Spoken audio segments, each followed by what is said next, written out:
Doctor Mohan Bhagwat मंगलवार को नागपुर पहुंचे और वहां पर विजयदशमी के कार्यक्रम में उन्होंने लोगों को संबोधित किया। आखिर वह क्या कह रहे हैं, अब आपको यह सुनवाते हैं। दानवता पर मानवता की पूर्ण विजय का ये जो विजय पर्व अपना विजयादशमी है, इस वर्ष की विजयादशमी में भी हम ये अनुभव कर रहे हैं। ऐसा अनुभव देने वाले कई प्रसंग हमने अभी अभी अनुभूति में हमारे लाए हैं। जैसे G20 की परिषद यहां पर हुई, वो तो प्रतिवर्ष होती है, लेकिन यहां पर हुई उसके एक विशेषता रही। उस परिषद में हमारे भारतीयों के आतिथ्य की बड़ी प्रशंसा हुई। उसका पहली बार उन्होंने अनुभव किया। हमारे विविधता की सजी संस्कृति का गौरव उन्होंने अनुभव किया। केवल भूतकाल की बात नहीं, हमारी वर्तमान की जो उमंग भरी उड़ान है उसको भी उन्होंने प्रत्यक्ष देखा, दुनिया भर के देशों के लोगों ने। और हमारे मन की जो सद्भावना है, प्रामाणिक सद्भावना है, अफ्रीकन यूनियन को सदस्य बनाने में पहले ही दिन परिषद का घोषणा पत्र एक मत से कराने में, और हमारी राजनीतिक कुशलता भी उन्होंने देखी, हमारी प्रामाणिक सद्भावना भी उन्होंने देखी।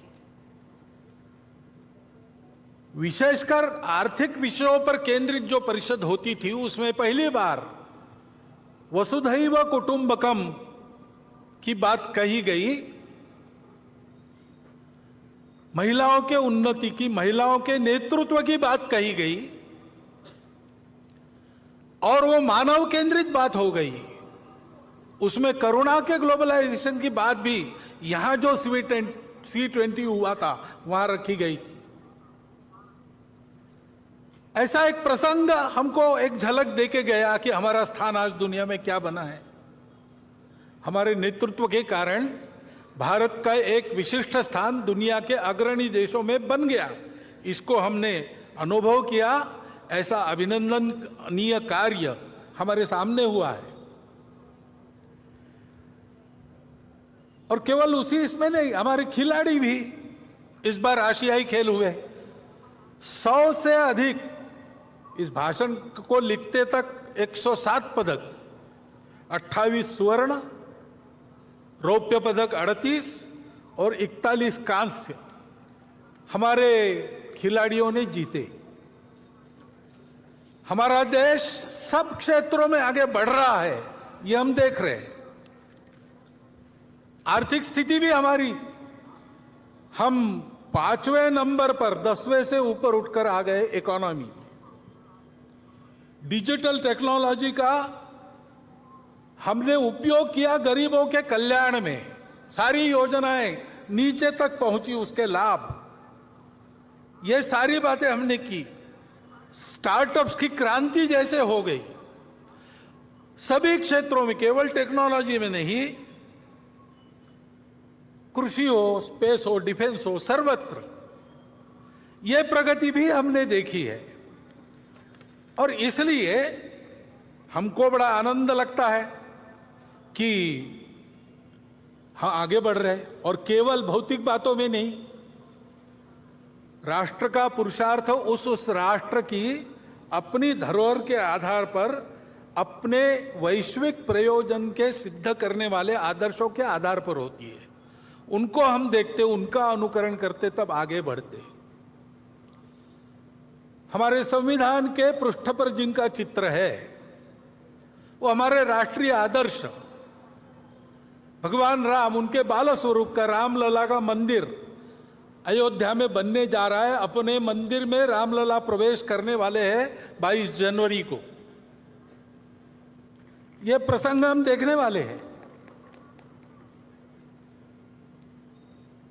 उसमें सब लोग तो आ नहीं सकेंगे, सुरक्षा की बात रहेगी, वहां की व्यवस्थाओं की बात रहेगी, धीरे धीरे बाद में जाएंगे अपनी अपनी सुविधा से, परंतु उस दिन अपने सारे देश में हम अपने अपने जगह अपने छोटे छोटे मंदिरों में ऐसा वातावरण बना सकते हैं। भगवान राम धर्म की मर्यादा के प्रतीक है।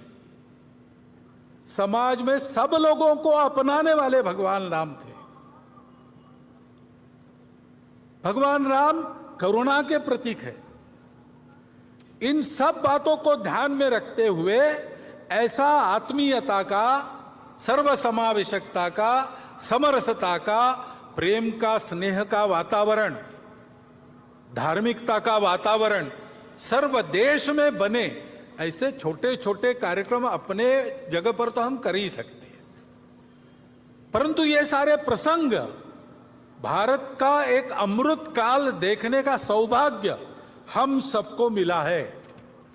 और इसलिए शताब्दियों की संकट परंपरा को पार हमने किया है और हम आगे बढ़ रहे हैं, ऐसा ध्यान में आता है।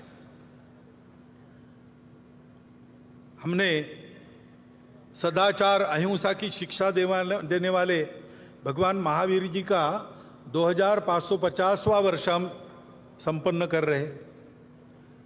हिंदवी स्वराज्य के संस्थापक छत्रपति शिवाजी महाराज, इनका 350वां वर्ष हम संपन्न कर रहे।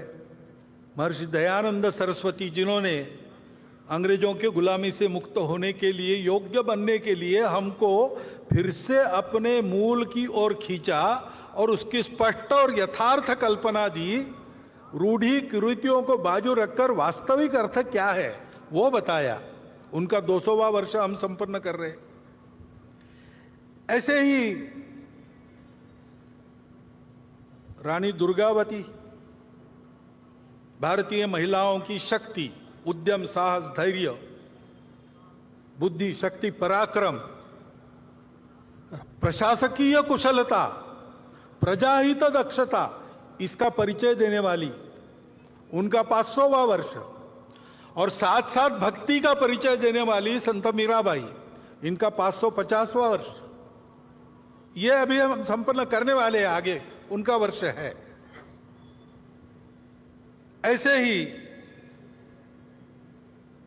अपने राजनीतिक प्रशासन की कुशलता के साथ साथ, प्रजाहित दक्षता के साथ साथ, जो अपने जीवन को सामाजिक विषमता के निर्मूलन के लिए लगा चुके, ऐसे कोल्हापुर के छत्रपति शाहू महाराज का, उनका भी 150वां जयंती वर्ष हम मना रहे।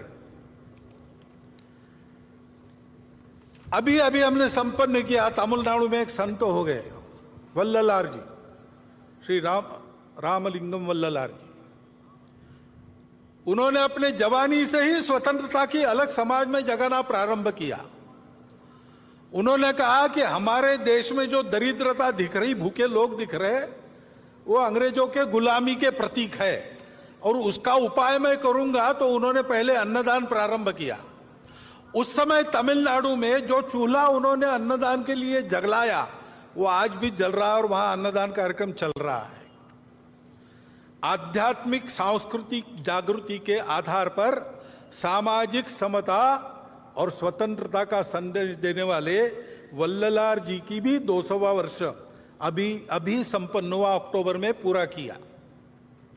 इन सब महापुरुषों के द्वारा हमको ये संदेश मिलते हैं सामाजिक समरसता के, स्व के गौरव के, अपने परंपरा के, दुनिया को देने के लिए हमारे पास क्या क्या है उसके। जैसे हमारे प्रमुख अतिथि जी ने उल्लेख किया, हमारे हर बात में हमारा स्व है, संगीत में है, अन्न में है, सारी बातों में।